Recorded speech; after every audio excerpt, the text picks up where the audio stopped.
Quando eu era criança, mamãe me contou a história da mulher que sofria de um mal sem solução. Falavam que ela era imunda e dela ninguém tinha compaixão. Vivia como intocável e na solidão. Mas quando ela ouviu falar do homem Galileu, dos milagres que ele fizera em nome de Deus, se apertou em meio à multidão e conseguiu tocar o manto com suas mãos. Sua fé a salvou e uma nova vida começou.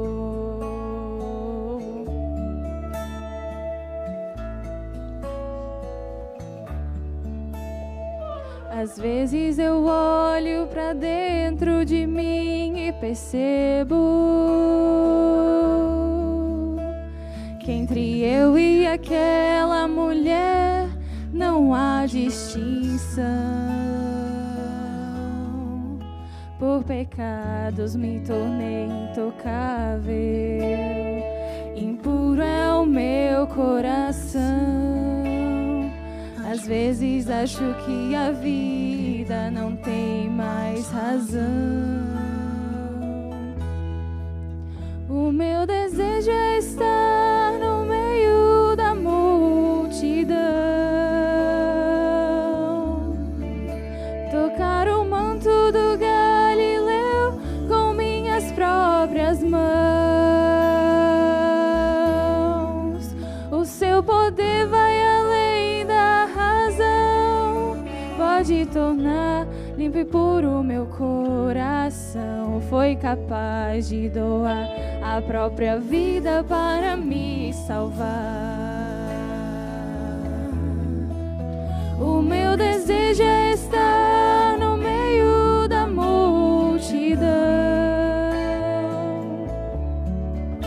tocar o manto do Galileu com minhas próprias mãos.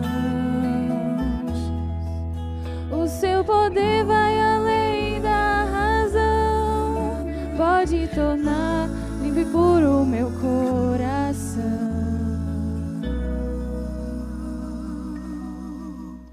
Foi capaz de doar a própria vida para me salvar.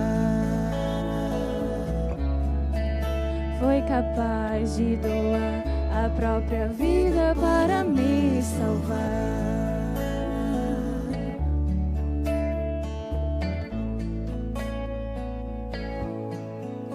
Deus foi capaz de doar a própria vida para mim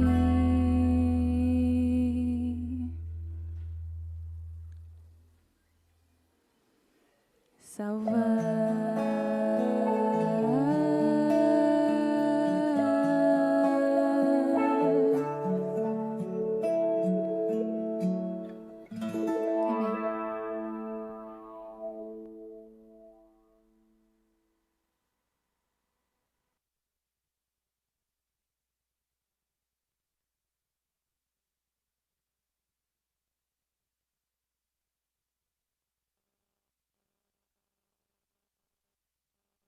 Muito obrigado, Fernanda, pela mensagem musical. Agradeço também a Jennifer e a sua equipe pela historinha das crianças. Quero dizer da minha alegria, mais uma vez, de ter a presença de cada um dos senhores aqui nessa manhã. Porém, eu estava passando as vistas assim e senti a falta de alguns. E como é importante nós sabermos onde está cada um. Afinal, me lembro sempre da pergunta feita por Deus a Caim, onde está teu irmão? E sua resposta não foi satisfatória, como também não pode ser satisfatória a nossa ignorância quanto ao paradeiro de nossos irmãos.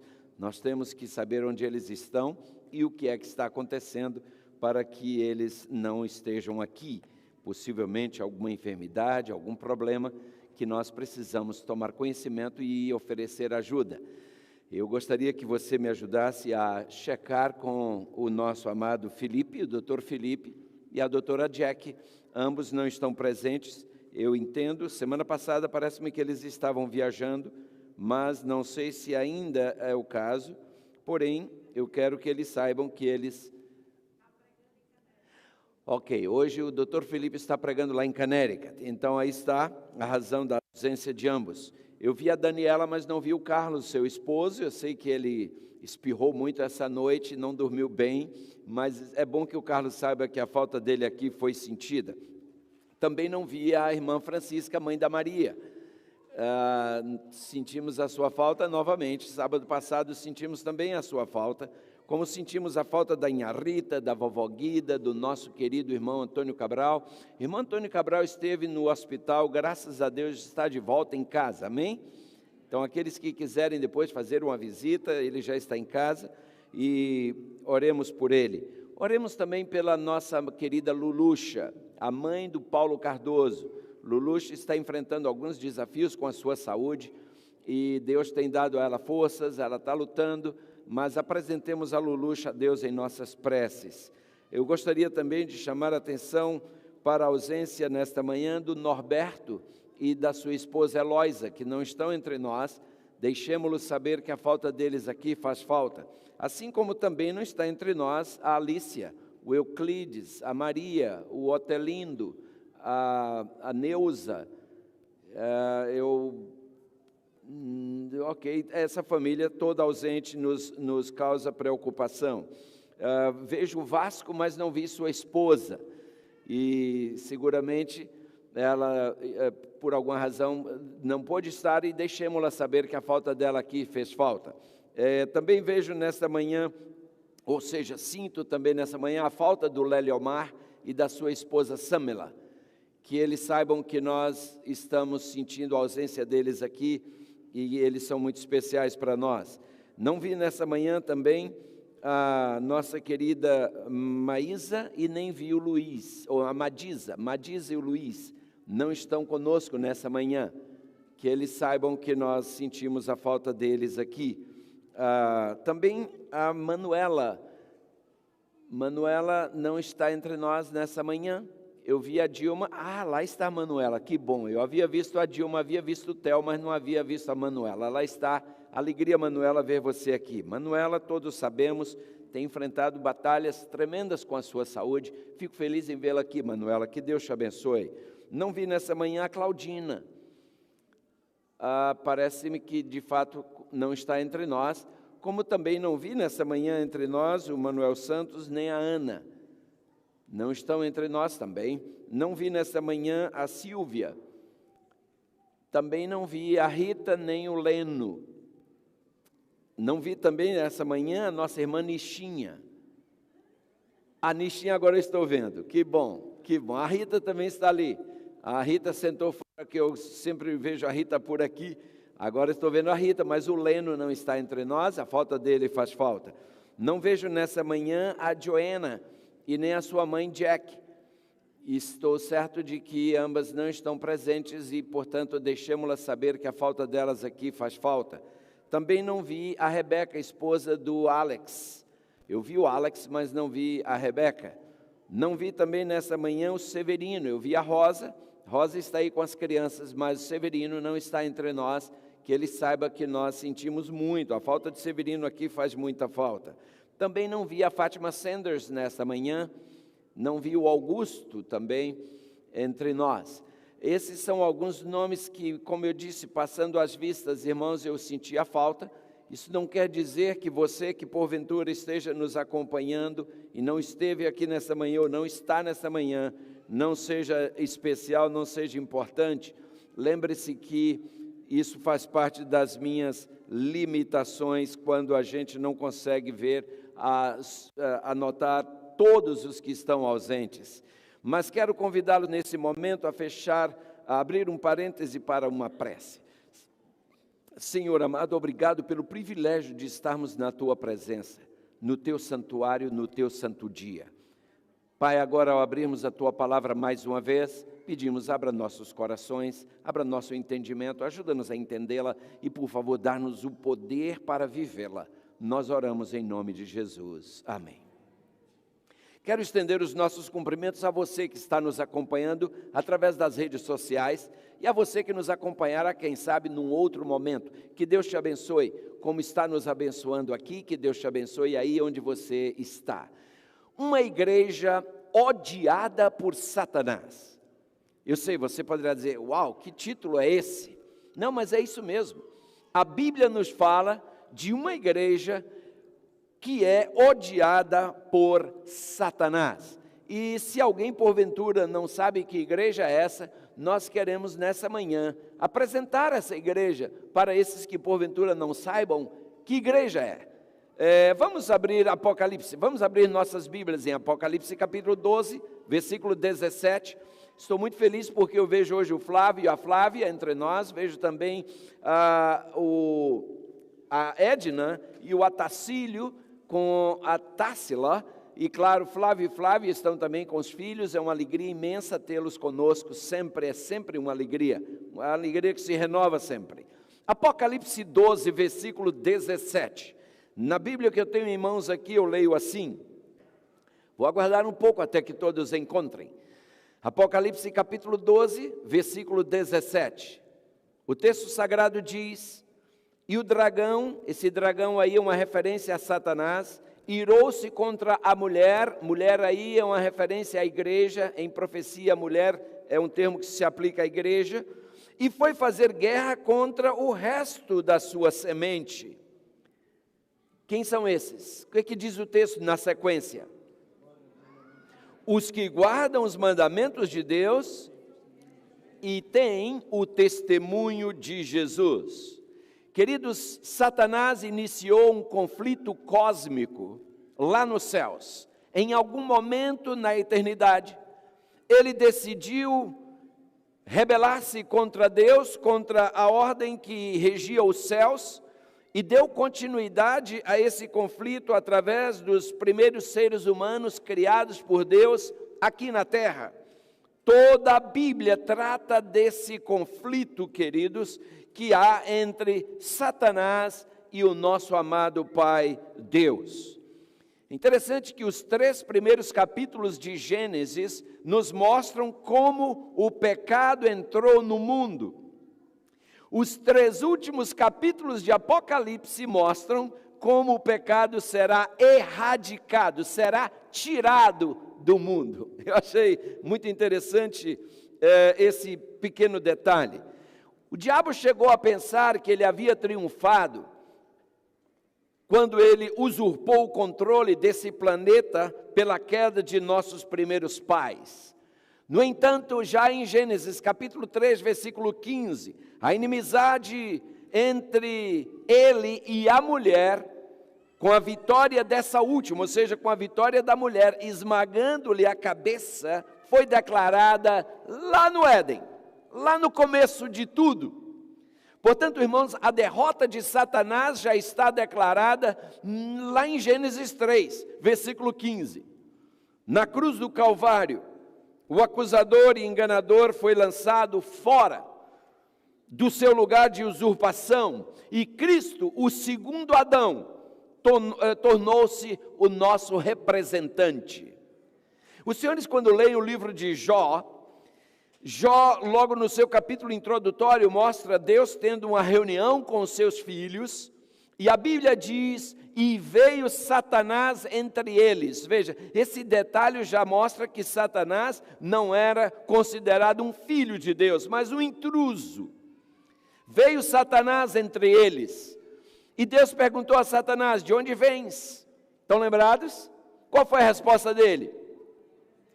Eu venho de rodear a terra e passear por ela. Essa expressão, rodear e passear pela terra, é uma expressão que denota possessão.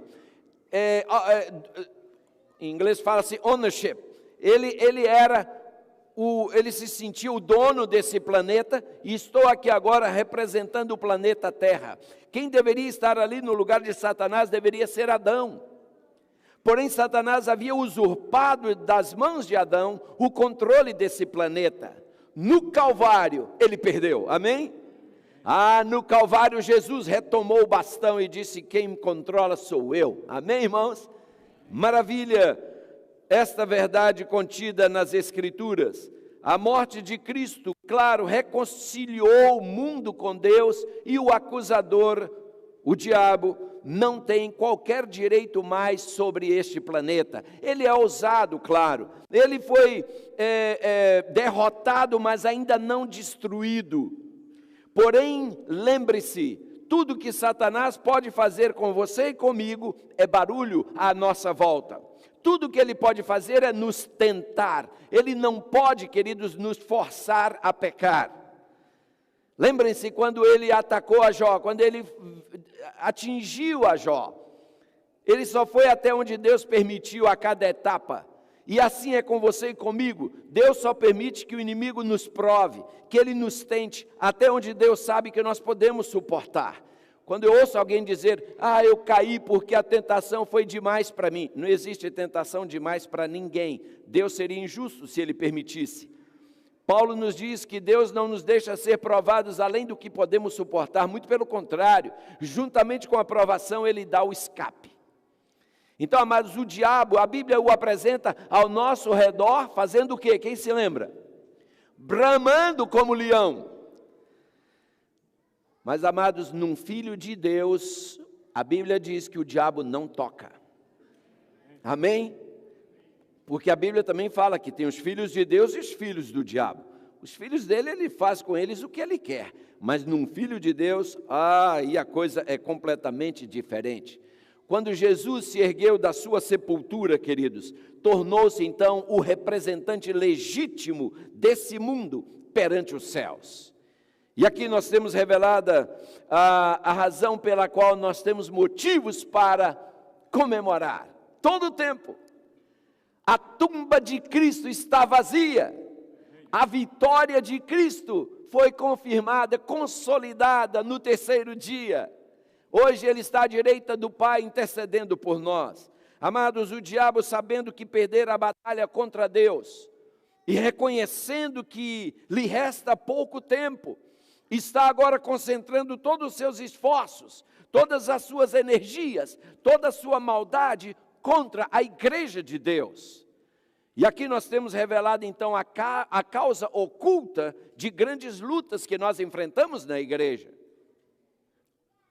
O profeta João, quando estava ali na ilha de Patmos, isolado, prisioneiro, foi mostrado a ele este inimigo de Deus e do homem perseguindo a mulher, ou seja, a igreja, como já lemos em Apocalipse 12, versículo 17.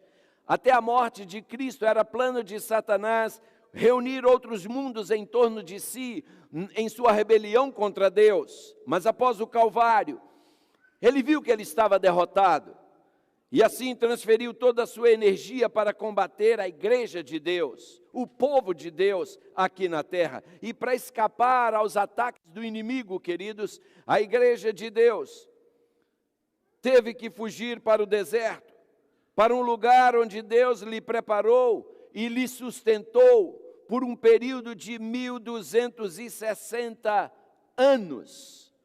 Profeticamente, dia e ano são equivalentes. E esse período, como nós sabemos, começou com o decreto de Justiniano, no ano 538, e terminou com o fim do domínio papal em 1798. E é mencionado, esse período é mencionado na Bíblia 7 vezes. É interessante, você encontra 2 vezes esse período mencionado em Daniel e 5 vezes no livro do Apocalipse. E aí estão os textos, caso você queira conferir. Lugares isolados, como por exemplo ali os Alpes do Piemonte e as sólidas montanhas dos Alpes, e mesmo a América recém-descoberta, tornaram-se assim o céu de refúgio para o povo perseguido de Deus. Tive o privilégio de, como já falei aqui uma vez, visitar o Vale do Piemonte lá na Itália. e ver onde os valdenses viveram, o que eles sofreram, e eu tive a oportunidade de ir ali no inverno rigoroso, estava junto com a minha esposa, e eu fiquei olhando aquelas casas sem nenhuma calefação, como foi difícil para aquele povo, tudo para preservar a Bíblia. E durante o período da supremacia papal, irmãos, diferentes povos foram usados no esforço de destruir o fiel e verdadeiro povo de Deus. Assim, as páginas da história estão manchadas com o sangue de amargas perseguições, de impiedosos massacres que foram dirigidos contra os fiéis filhos de Deus. Tudo isso não foi em vão, ao contrário, nos dizeres do teólogo cristão romano Tertuliano, ele disse que o sangue dos mártires foi semente da igreja. Tertuliano diz que era como se estivesse contemplando uma relva que quanto mais é cortada, quanto mais é aparada, mais ela cresce. Assim foi quando Satanás perseguiu a igreja. Ele tentou destruir a igreja pela perseguição, pela matança, mas a igreja explodiu em crescimento, e o diabo viu que a sua estratégia não estava funcionando, e ele mudou a tática. Hoje, Satanás não está matando cristãos, ele está fazendo aparecer uma igreja a cada momento. São mais de 40 mil igrejas só debaixo do guarda-chuva chamado cristianismo.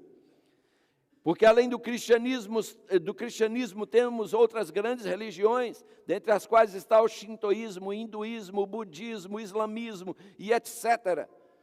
Mas só debaixo do cristianismo são em torno de 40 mil igrejas ou religiões. O diabo hoje quer confundir as pessoas, porque cada uma dessas igrejas levanta a bandeira da verdade. E hoje, na era do politicamente em que nós estamos vivendo, muita gente se sente coibido em dizer, não, aí não está a verdade. Mas a Bíblia deixa claro, queridos, que Deus não tem duas noivas, muito menos 3 ou mais. Ele só tem uma. Sua noiva é sua igreja. E essa igreja, nós já temos muitas vezes falado aqui de como ela é identificada, e falaremos mais daqui a pouquinho. O céu rejubilava com a vitória daqueles santos sobre o poder do dragão. E em Apocalipse 12, 11, nós lemos, eles o venceram pelo sangue do Cordeiro e pela palavra do seu testemunho. Irmãos, o profeta observa que outra tentativa mais sutil é feita para destruir a igreja. O inimigo, diz João em Apocalipse 12, 15, lança da sua boca um dilúvio para arrastar a mulher. Com efeito, irmãos, um dilúvio de falsos ensinadores, um dilúvio saturado de evolucionismo, filosofias humanas tem se levantado para opor-se à verdade da Bíblia. Isso tem sido evidente especialmente desde o fim dos 1260 anos, desde 1798. O texto diz que a água vinha da boca da serpente. Sabem, o que o diabo não conseguiu alcançar pelo braço da força, o que o diabo não conseguiu alcançar pelo poder da espada, ele tem tentado conseguir alcançar por meio de falsos ensinadores, por meio de falsas doutrinas, de um falso evangelho. A propaganda mentirosa, e como Paulo chama em 1 Timóteo 6, 20, a falsamente chamada ciência, alcançará o seu clímax na batalha final contra a verdade. Para fazer frente a esse novo ataque, nós lemos em Apocalipse 12, 16, lembra que o diabo tinha lançado um dilúvio contra a igreja, só que a Bíblia nos diz em Apocalipse 12, 16, que a terra abriu a sua boca. Eu sei que quando a gente lê isso em Apocalipse, a gente fica perguntando, mas o que é que significa isso? Irmãos, é impressionante a gente observar que através dos séculos, a terra tem ajudado a mulher, a igreja de Deus, providenciando refúgio para o perseguido povo de Deus. Mas esse novo ataque vindo da boca da serpente tem sido derrotado de uma outra maneira. Há cerca de 100 anos atrás, surgiu um novo ramo da ciência chamado arqueologia. E graças a esta ciência, irmãos, de cidades sepultadas no passado, as evidências se acumularam, provando a Bíblia e confirmando a exatidão dos seus ensinos, dos seus escritos, dos seus registros. Maravilhosas descobertas nos campos da arqueologia, da história, da geologia, têm robustecido e vindicado a palavra de Deus. Amados, as descobertas de Qumran, por exemplo, visitamos esse local quando ali estivemos, e eu fiquei só pensando, uau, foi aqui. Alguns pastores de ovelhas do deserto, chamados beduínos, estavam cuidando de suas ovelhas. De repente eram jovens, de repente um deles pegou uma pedra e jogou dentro de uma caverna daquela. Quando a pedra caiu lá dentro, ele ouviu o barulho de louça quebrando, de algo assim, um vaso quebrando, e aquilo chamou sua atenção. E ele entrou na caverna para ver o que foi que ele quebrou. E quando chegou lá dentro, ele descobriu que haviam ali vários vasos contendo rolos de manuscritos, que ele não sabia o que era. E é interessante, amados, que isso foi em 1947, e a autenticidade daqueles documentos que estavam naqueles vasos foi comprovada em 1948. E aquele achado desses beduínos acabou representando a maior conquista da arqueologia no século XX. Sim, queridos, atraídos pela sua descoberta inicial, pela descoberta inicial daqueles rapazes, alguns pesquisadores vasculharam a área e ao longo de 9 anos, do ano de 1947 até 1956, eles trouxeram à luz 930 manuscritos que estavam guardados em 11 diferentes cavernas ali em Qumran. E desse total, 210 desses manuscritos, eles reproduzem livros da Bíblia hebraica, do Antigo Testamento, principalmente os Salmos. Encontraram 36 cópias dos Salmos. Do livro de Deuteronômio encontraram 32 cópias. Assim como também 23 do livro de Gênesis, e comprovaram a autenticidade da Bíblia. Os críticos da Bíblia têm dito, quem me prova que a Bíblia que temos hoje é a mesma que foi originariamente escrita? A descoberta de Qumran fechou a boca desses críticos. Assim Deus tem feito a mulher abrir a sua boca para engolir o dilúvio das falsidades produzidas pelo diabo. E ainda depois foi descoberta a pedra de Roseta, em 1799. Isso aí tornou-se a chave do passado, permitindo, essa pedra, irmãos, permite aos estudiosos aprenderem as línguas do Egito Antigo, e assim abrindo desse modo a história, toda a história do passado ao conhecimento. A descoberta da pedra de Roseta foi uma das mais significativas também da história. Milhares de descobertas têm sido feitas, e todas comprovando a exatidão do relato bíblico. Oh, que Deus maravilhoso, irmãos. A terra tem, de fato, aberto a sua boca. As pedras estão clamando, literalmente. Aos ouvidos dos céticos, as pedras clamam, a tua palavra é a verdade. Oh, meus amados, que coisa extraordinária. A maior e última tentativa de Satanás será, claro, contra a própria última igreja, chamada nesse capítulo de Apocalipse como o restante da semente. Esses seres leais, obedientes aos mandamentos de Deus, possuindo o testemunho de Jesus, permanecem como suas fiéis testemunhas. No livro O Grande Conflito, a página 582, nós lemos: desde o início do grande conflito no céu, tem sido o intento de Satanás subverter a lei de Deus. Foi para realizar isso que ele entrou em rebelião contra o Criador. E posto que fosse expulso do céu, continuou a mesma luta na terra. Enganar os homens, levando-os assim a transgredir a lei de Deus, é o objetivo que perseverantemente tem procurado atingir. Queridos, em toda grande crise da história, Deus tem tido seus fiéis, cuja obediência a Ele tem sido mais preciosa do que a própria vida. Felizmente, Deus sempre teve um remanescente fiel. Em Isaías 1, verso 9, descrevendo um tempo em que a verdade estava sendo comprometida, Isaías referiu-se a esses que eram leais a Deus como sendo o seu remanescente. E se você ler o profeta Sofonias, capítulo 3, versos 12 e 13, usa a mesma expressão, assim como também Miqueias 4, 7. Chama aqueles que permanecem fiéis até o fim. Sempre são poucos, não são muitos, são chamados de remanescentes. Na última grande crise, irmãos, do século, Deus terá um remanescente fiel, um remanescente leal, que por sua graça permanecerá firme pela verdade e pela justiça, ainda que caiam os céus. Às vezes a gente ouve alguns, talvez vencidos pelo desânimo, ou talvez não ancorados suficientemente na fé, dizerem, a igreja está se apostatando.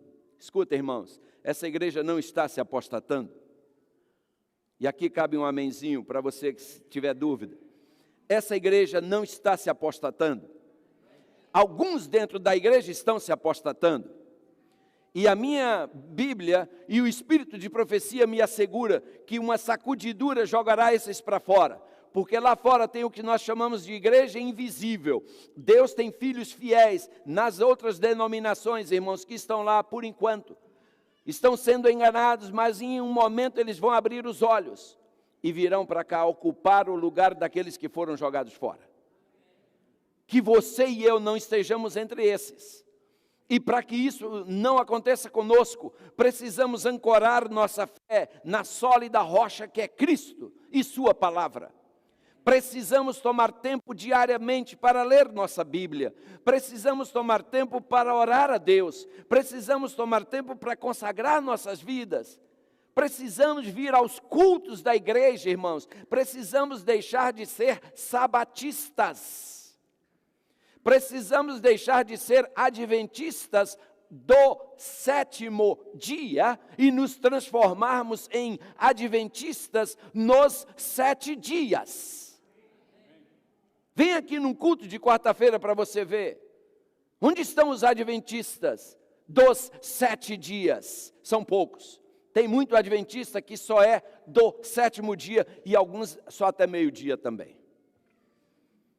É uma pena, mas é uma verdade. E esses irmãos irão cair na sacudidura. E não ria, porque você pode estar rindo de você mesmo. O assunto é sério. Os tempos exigem que nós apertemos o cinto, irmãos. Nós estamos muito confortáveis. Nós estamos nos sentindo muito à vontade. Esse é o problema, a temperatura desse mundo está subindo, mas nós, a exemplo da rã, nós estamos dentro da lata d'água e a água está colocada, a lata no fogo, a temperatura está subindo, nós estamos nos acostumando com ela, nos adaptando a ela. Aí está o nosso problema, nós estamos tolerando coisas que Deus abomina, fazemos coisas que Deus claramente diz não faça. E por nenhum raio cair em nossa cabeça, a gente pensa que Deus agora está mais, como dizem os jovens no Brasil, está mais maneiro. Não está não. Deus é o mesmo ontem, hoje e sempre. O que Ele fez com Nadab e Abiú, Ele continua fazendo hoje. Só que pela sua misericórdia e graça, Ele está reservando o dia para esse acerto de contas. Isso não quer dizer que Ele está agora contemporizando, porque Ele não está. Nunca contemporizou e não contemporizará jamais. Amada igreja, em Apocalipse 12, versículo 17, João descreve a igreja de Deus como formada por aqueles que guardam os mandamentos de Deus e mantêm o testemunho de Jesus. Todos nós sabemos quais são os mandamentos de Deus e onde eles estão, mas a pergunta é, e esse negócio de testemunho de Jesus, o que é isso?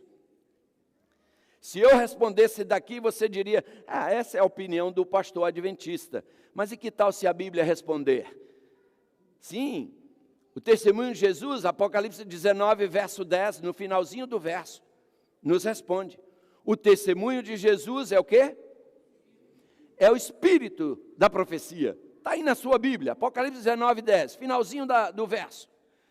Então, irmãos, a igreja que tem essas duas características marcantes é a igreja que o diabo odeia e contra a qual ele declara guerra. Escute, se tudo estiver muito tranquilo na sua vida, tome cuidado.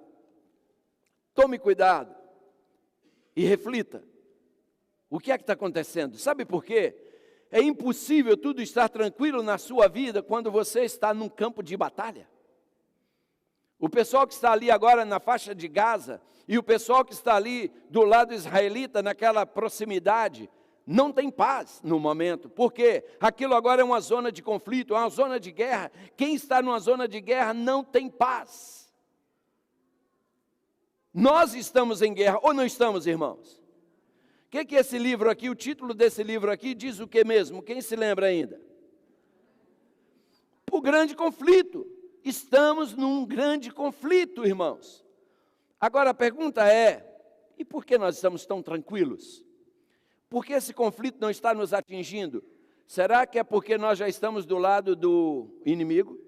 E por isso ele disse, esse já é meu, eu não tenho, deixa ele em paz.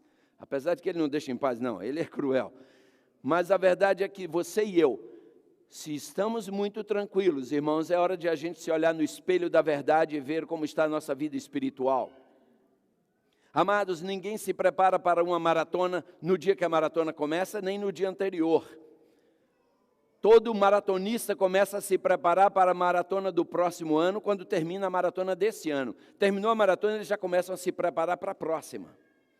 Aqueles que deixarem para se preparar quando os primeiros eventos começarem a acontecer, as primeiras pragas caírem, ou agora eu vou me preparar.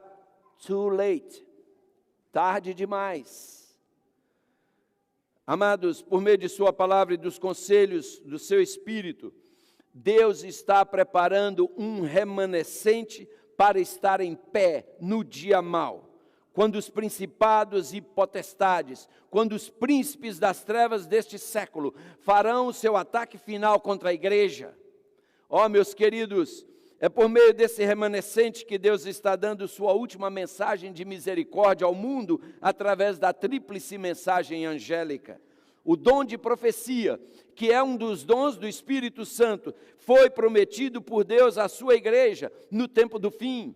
Nós lemos no livro de Joel, capítulo 2, versículos 28 e 29, e há de ser que depois derramarei o meu Espírito sobre toda a carne, e vossos filhos e vossas filhas profetizarão, os vossos velhos terão sonhos, os vossos jovens terão visões, e também sobre os servos e sobre as servas naqueles dias derramarei o meu Espírito. Ó amados, Pedro inclusive cita esses versos aí, quando ele faz o seu discurso em defesa dos discípulos lá no Pentecostes, em Atos 2, do capítulo 2, dos versículos 14 a 21, quando alguns começam a acusar os discípulos de estarem bêbados, Pedro se utiliza dessas palavras para defendê-los. Acontece, irmãos, que sempre que Satanás não consegue destruir uma verdade, sempre que Satanás não consegue destruir uma doutrina, ele procura distorcê-la. Quando o inimigo não consegue eliminar uma verdade, ele procura distorcê-la. Isso tem acontecido visivelmente com o dom profético e o dom de línguas, especialmente no meio evangélico, no meio pentecostal. As manifestações que acontecem no meio deles, queridos, são atribuídas ao Espírito Santo. No entanto, quando você checa com a Bíblia, elas não se encaixam com nenhum lugar da Bíblia. E você dirá, mas espera aí, isso não é politicamente incorreto falar isso? Irmãos, eu não estou lá ligando para politicamente correto ou incorreto. Verdade é verdade, eu não estou fazendo crítica, eu estou apresentando uma verdade. E se alguém tem algo contrário, me prove contrário com a Bíblia aberta, eu estou aberto para ouvir. Mas o fato é esse, irmãos, é que infelizmente não se encaixam. A começar pelo dom de línguas. Queridos, eu gostaria de citar 2 textos aqui, para você anotar e depois ler com calma e refletir. Um desses textos seria esse aqui, Atos 5, 22. Atos 5, versículo 22, diz que o Espírito Santo é dado a quem obedece a Deus. Portanto, quando um grupo diz que recebe o Espírito Santo, cabe a você, cabe a mim, fazer uma análise. Vamos tirar um raio-x desse grupo e ver se eles são fiéis à lei de Deus, se eles são fiéis às Escrituras, se os seus ensinamentos se encaixam 100%, porque 99,9% já é 100% de mentira, se eles se encaixam 100% com a Bíblia. Se encaixam, aí sim, irmãos, o dom de língua que eles têm é verdadeiro, tudo que eles fazem é verdadeiro. Se não se encaixa, já caiu aí. Mas ainda tem um outro texto que também penso que valeria a pena você anotar, refletir e estudar depois com calma. 1 Coríntios 12, versículo 7. Ali diz que o Espírito Santo é dado para aquilo que for útil. Com todo respeito, eu perguntei uma vez a um pentecostal, qual é a utilidade desse falar desconexo entre vocês, que nenhum entende o outro? Qual é a utilidade disso? Me diz, porque a Bíblia diz que o Espírito Santo é dado para aquilo que for útil. E o dom de línguas que aconteceu em Atos 2 foi útil, porque eles pregavam em idiomas que eles nunca haviam estudado. E as pessoas que ali estavam, representando o planeta na época, vindos de todas as partes do planeta, eles entendiam. Então ali foi útil, porque foram idiomas que foram falados, e não essa glossolalia que ninguém entende. Aí eles jogam lá para os anjos. Não, é a língua dos anjos. Interessante, os anjos quando falaram com Abraão, falaram na língua de Abraão. Os anjos quando falaram com Ló, falaram na língua de Ló. E em todos os momentos na Bíblia, quando um anjo se aproximou de um ser humano, falou na língua do ser humano. O ser humano não teve que aprender a língua dos anjos. E eu ainda comentei com um deles, um casal que eu conversava, eu dizia, você e marido, eu falei para o marido, você já recebeu o dom, já falou línguas na igreja? Sim, já. Sua esposa do seu lado, já recebeu, também já falou línguas? Já. Vocês dois, aconteceu de vocês dois falarem língua ao mesmo tempo numa reunião? Sim. E eu dizia, o senhor entendia o que ela falava? Ele disse, honestamente, não. E a senhora entendia o que ele falava? Honestamente, não. Eu falei, então o céu é uma confusão.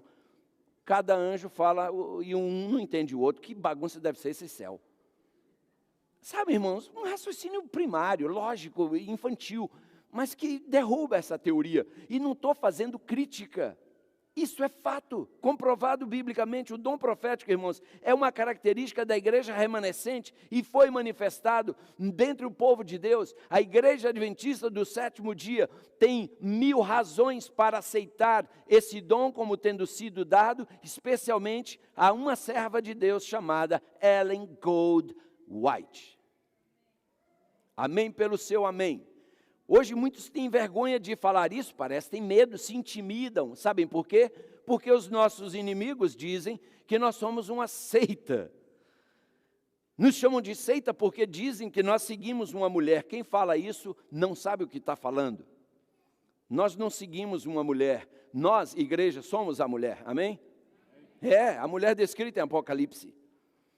A igreja adventista do 7º dia tem 28 doutrinas. 28 doutrinas fundamentais. Nenhuma delas foi extraída dos escritos de Ellen G. White. Nenhuma. Portanto, mais uma prova de que a acusação é falsa. Chega a ser irresponsável. Irmãos, em vários momentos, os próprios discípulos de Jesus foram chamados de seita. Se você ler, por exemplo, Atos capítulo 9, versículos 1 e 2, você verá ali, Saulo, respirando ainda ameaças e mortes contra os discípulos do Senhor, dirigiu-se ao sumo sacerdote e pediu-lhe cartas para Damasco, para as sinagogas, a fim de que se encontrasse alguns daquela, o quê? Seita, quer homens, quer mulheres, os conduzisse presos a Jerusalém. Então, quem eram esses irmãos daquela seita? Aqui atrás diz que eles eram quem? Os discípulos do Senhor. Eram chamados de seita. Se você vai a Atos capítulo 24, versículo 5, ali diz: temos achado este homem. Agora já, o Saulo que antes perseguia a seita, agora se torna membro da seita. Temos achado esse homem. E é uma peste e promotor de sedições entre os judeus, entre todos os judeus, por todo o mundo. E o principal defensor de quê? Da seita dos nazarenos. Quem era esse nazareno? Era Cristo, que nasceu em Nazaré, ou cresceu em Nazaré, digo melhor. E assim, irmãos, nós podemos ver, se ainda formos a Atos, capítulo 28, no versículo 22, Paulo agora está numa prisão domiciliar, e diz o texto: no entanto, bem quiséramos ouvir de ti o que sentes, porque quanto a esta seita, notório nos é que em toda parte se fala contra ela. Notem, irmãos, de novo, os discípulos e agora os apóstolos sendo chamados de quê? De seita. Portanto, nós estamos em boa companhia quando nos chamam de seita. Apesar de que a maioria que nos chamam de seita, se você perguntar o que é seita, ele nem sabe. Ele só nos chama de seita porque ouviu o pastor dele dizer que a gente é seita. E como é que você prova que a gente é seita? Ele não sabe provar também não, mas ele, como um papagaio, repete o que ele ouviu. Nós estamos, irmãos, vivendo dias difíceis. Dificilmente você vai encontrar entre os críticos de Ellen G. White, dificilmente você vai encontrar um que já leu pelo menos um livro dela. Por menor que seja, O Caminho a Cristo. Porque eu tenho perguntado a muitos que criticam os escritos de Ellen G. White, eu tenho perguntado: quantos livros dela você já leu? Resposta: nenhum. Ela morreu em 1915, portanto você não a conheceu. Só tem uma maneira de você conhecê-la, é lendo o que ela escreveu. Se você nunca leu, como é que você critica uma pessoa que você nem conhece? Como é que você fala contra uma pessoa que você não conhece? Não parece justo, não parece honesto. Então, amados, é importante a gente botar isso na balança. E para mim, isso é suficiente para tornar essas críticas, como eu disse, desonestas e infundadas.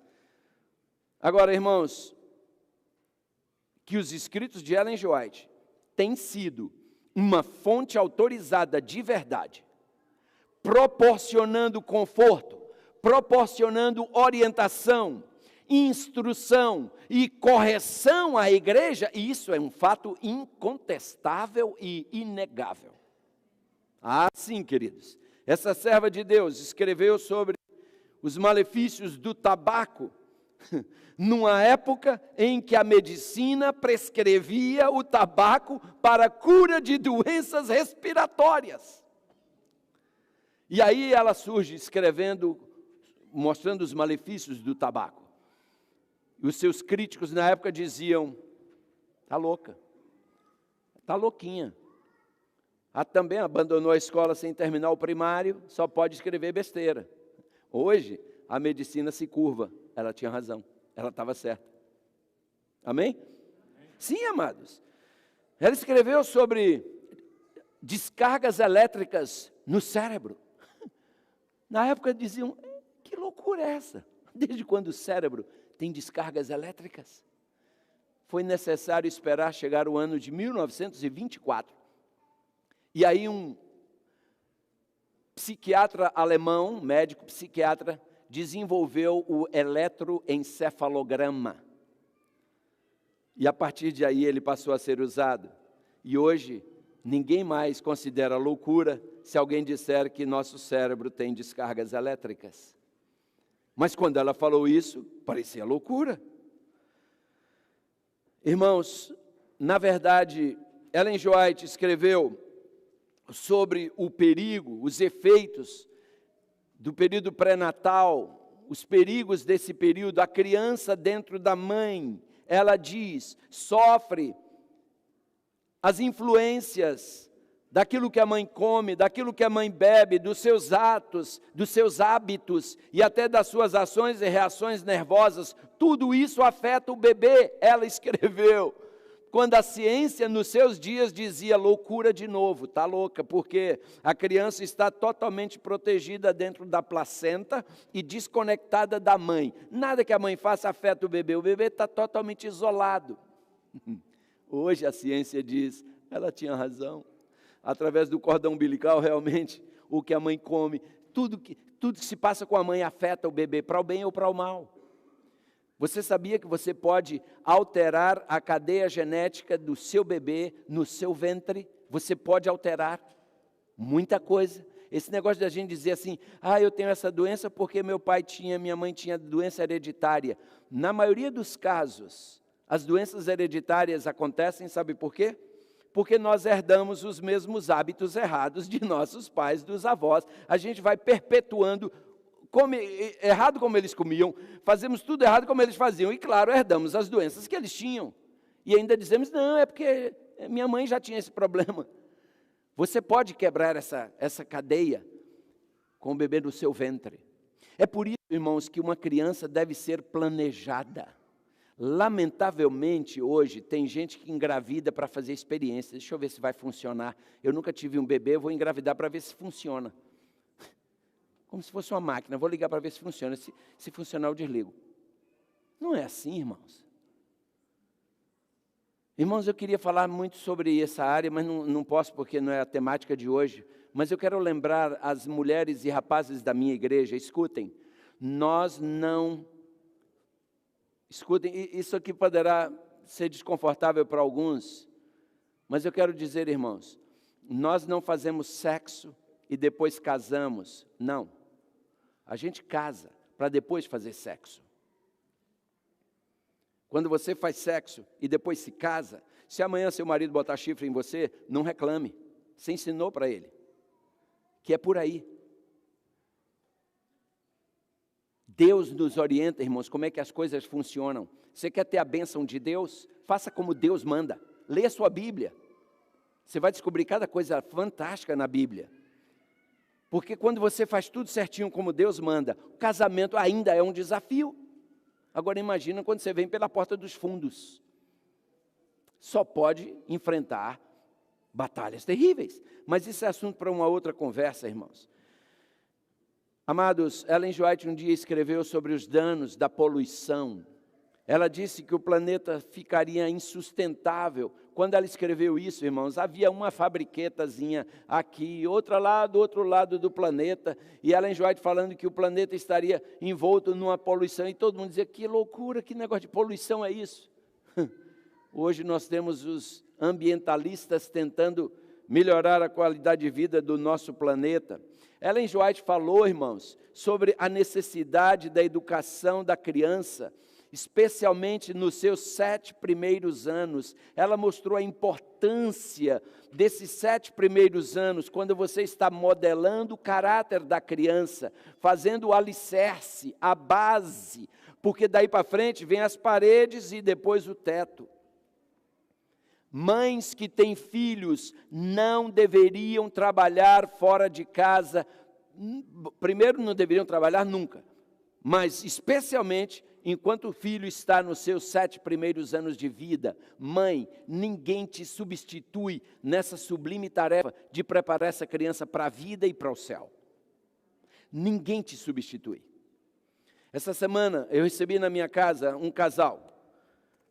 Ela era a chefe do departamento financeiro da Universidade de Loma Linda, na Califórnia, com um salário altíssimo.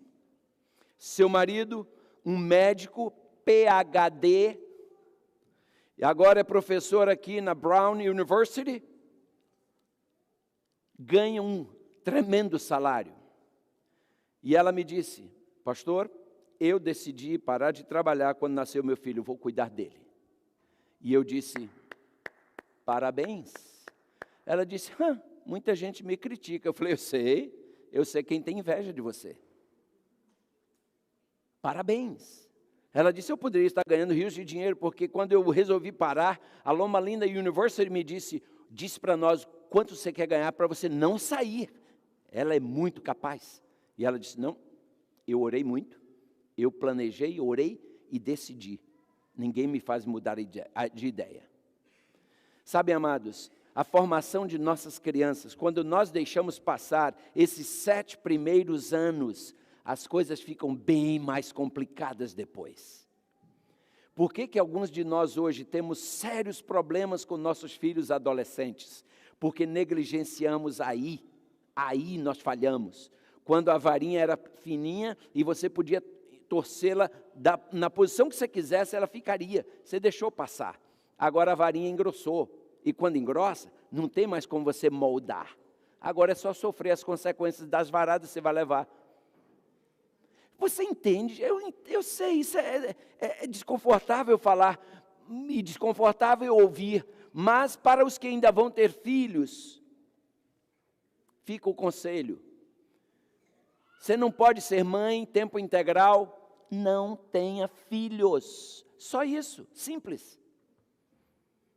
Você decidiu ter filhos, seja mãe com M maiúsculo, mãe presente, mãe que diz não, mãe que dá um tapinha na mão para amanhã a polícia não dar um tapa na cara, mãe que segura e freia. Outro dia uma mãe mandou para minha esposa um videozinho de um psicólogo dizendo, não, em criança não se bate. Eu falei, esse psicólogo esqueceu de falar isso para Deus. Porque Deus disse que é para dar, quando precisar, dar. Ninguém está advogando aqui espancar, não. Sabe? Mas uma pancadinha no lugar certo, na hora certa, da maneira certa, tem um resultado que você não imagina. E quando você faz isso na infância, bem cedo, eles crescem e nem se lembram depois. Não se lembram. Deus deleta. Agora, quando você deixa fazer isso na adolescência, que já é tarde e não vai resolver, aí você só arranja problemas, que aí você cria uma revolta dentro de casa, você cria um inimigo com seu filho adolescente, e não é por aí. Mas o tempo me diz que eu tenho que avançar, irmãos. Durante a vida de Ellen G. White, ela escreveu mais de 5.000 artigos, e originariamente mais de 49 livros, nas áreas, irmãos, de religião, educação, saúde, relações sociais, evangelismo, profecias, trabalho de publicações, nutrição, administração, e a lista segue, irmãos, e tudo isso tem trazido muito benefício para a igreja. Hoje, incluindo as compilações dos seus manuscritos, mais de 150 livros estão disponíveis em inglês e cerca de 90 em português. Ellen G. White, irmãos, é a escritora americana mais traduzida de toda a história da literatura. Sua obra-prima sobre o feliz viver cristão, chamada Caminho a Cristo, ela já foi publicada, essa obrazinha, irmãos, esse livreto foi publicado já em mais de 150 idiomas. Nós, adventistas do sétimo dia, cremos que Ellen G. White foi muito mais do que apenas uma escritora extraordinária. Nós cremos que ela foi apontada por Deus para ser uma mensageira especial, a fim de atrair a atenção de todos para as Escrituras Sagradas e ajudar-nos a nos prepararmos para a segunda vinda de Cristo. Sim, queridos, desde os 17 anos de idade, até quando ela faleceu aos seus 87 anos, Deus deu a ela cerca de 2.000 visões e sonhos.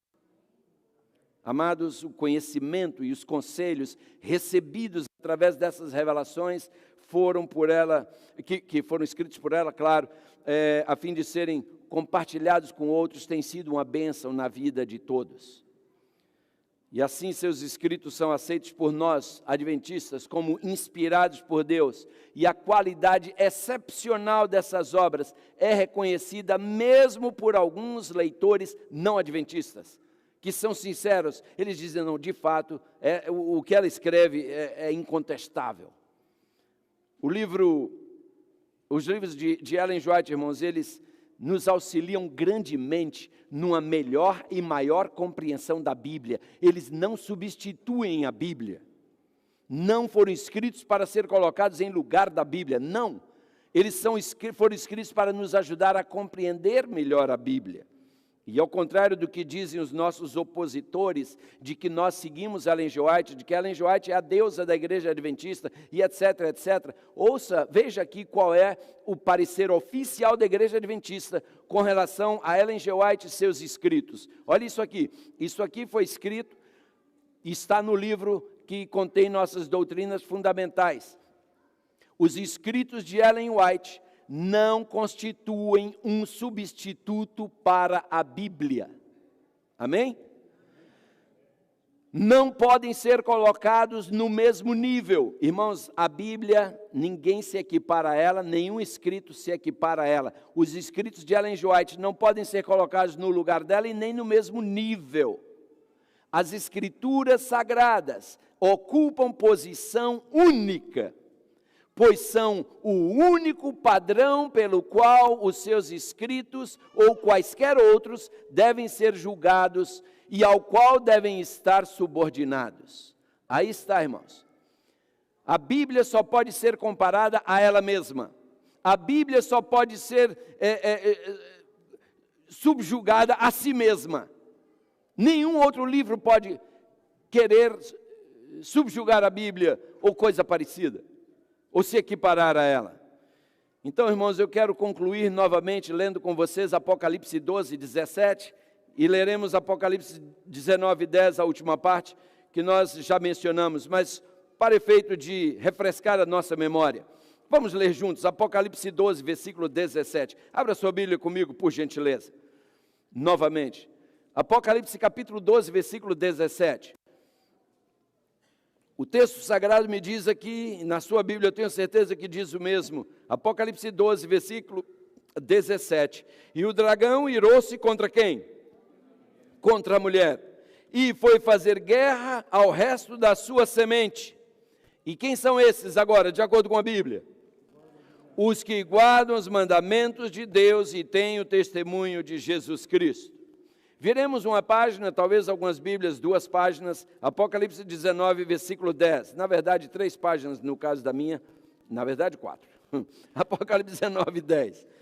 Aqui diz assim, Apocalipse 19, 10. João tem um encontro aí com um anjo, lança-se aos pés dele para adorá-lo, e o anjo diz, não faça isso, eu sou conservo teu. Então o verso fala sobre isso, mas no final vai responder a nossa questão. Leamos, Apocalipse 19, 10. E eu lancei-me aos seus pés para adorar, mas ele me disse, olha, não faças tal, sou conservo teu de teus irmãos que têm o testemunho de Jesus. Adora a Deus, por quê? O testemunho de Jesus é o quê? Amada igreja, a igreja adventista do 7º dia é a única igreja que eu conheço que guarda os mandamentos de Deus e tem o genuíno espírito de profecia. Portanto, esta é a igreja odiada por Satanás. E olha, amados, se tem algo que me deixa muito feliz, é saber que o diabo odeia a minha igreja. Se tem algo que me deixa muito feliz, é saber que o diabo me odeia. Me preocuparia muito se eu soubesse que ele ama a nossa igreja e que nos ama. Quem nos ama é Deus, amém? Que Deus nos abençoe, irmãos, a sempre ser fiéis a Ele e andar nos seus caminhos através da sua igreja. Amém.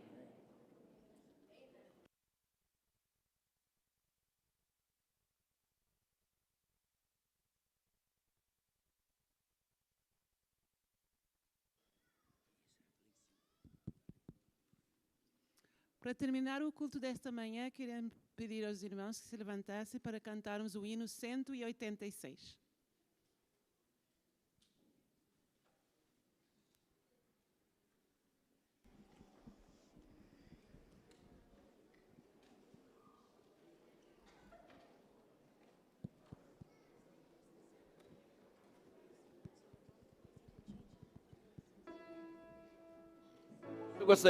Eu gostaria de convidar a igreja para cantar esse hino com aquele entusiasmo que nós o cantamos outro dia.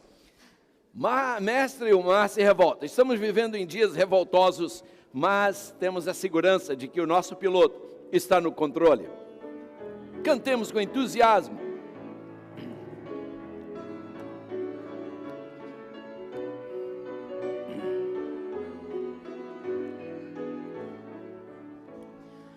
Ó Mestre, o mar se revolta, as ondas nos dão pavor. O céu se reveste de trevas, não temos um Salvador. Mestre, estamos morrendo, podes assim dormir. Se a cada momento nos vemos, já prestes a submergir. As ondas atendem ao seu mandar suave. Sossegai, sossegai, quer seja este revolto crescendo. A ira dos homens, o gênio do mal, tais águas não podem naufragar, pois leva, Senhor, Rei do céu e mar. Pois todos ouvem o seu manso. Suave, suave. Suave. Sossegai. Forte. Convosco estou para vos salvar. Suave. Sim, sossegai. Mestre, na minha tristeza, estou quase a sucumbir. A dor que perturba minha alma, eu peço-te, vem banir. De ondas do mar que me encobrem, quem me fará sair? Pereço sem ti, ó meu mestre, vem logo, vem me acudir. Comecemos suave. As ondas atendem ao meu manso. Suave, suave. Sossegai. Crescendo. Quer seja este revolto mar, a ira de homens, o gênio do mal, tais águas não podem anar. Lá em cima, que leva ao Senhor, Rei do céu e mar. Pois todos ouvem o meu. Suave, suave. Suave.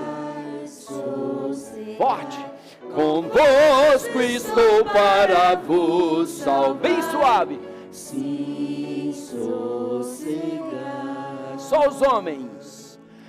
Mestre, chegou a bonança, em paz eis o céu. Só as mulheres agora, bem forte, mulheres. O meu coração sente a calma. Que lindo coral. Que não poderá ficar. Homens de novo, bem bonito. Fica comigo, ó meu mestre, dono da terra e céu. Mulheres de novo, bem bonito. E assim chegarei bem seguro ao porto destino meu. Agora todos a capela. As ondas atendem ao meu. Suave, suave. Sossegai. Crescendo. Quer seja este revolto mar, a ira dos homens e o gênio do crescendo, nas águas não podem naufragar, que leva ao Senhor, Rei do céu e mar. Pois todos ouvem o meu. Suave. Suave. Pessoal do microfone. Convosco estou para vos salvar. Suave. Sim, sossegai.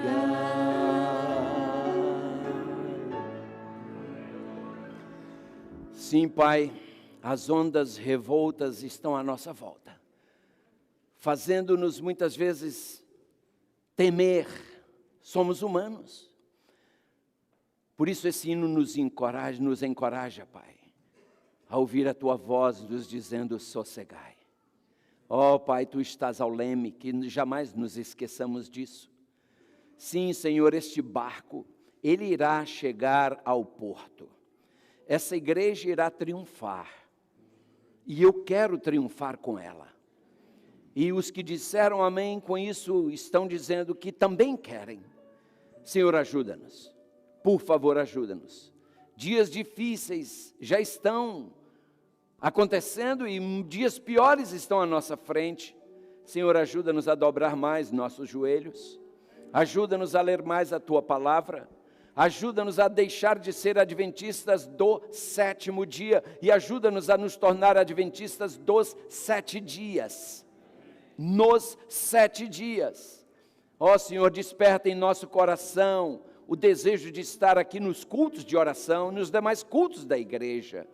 Leva-nos em paz para os nossos lares, Pai. Mas, por favor, esteja presente em nossos corações. Tu não podes ficar aqui no santuário, tu tens que nos acompanhar até os nossos lares, em nossos corações. Por isso, acompanha-nos e continua a obra que tu já começastes em nós. Nós oramos em nome de Jesus. Amém. Que o Senhor te abençoe e te guarde. Que o Senhor faça resplandecer seu rosto sobre ti e tenha misericórdia de ti.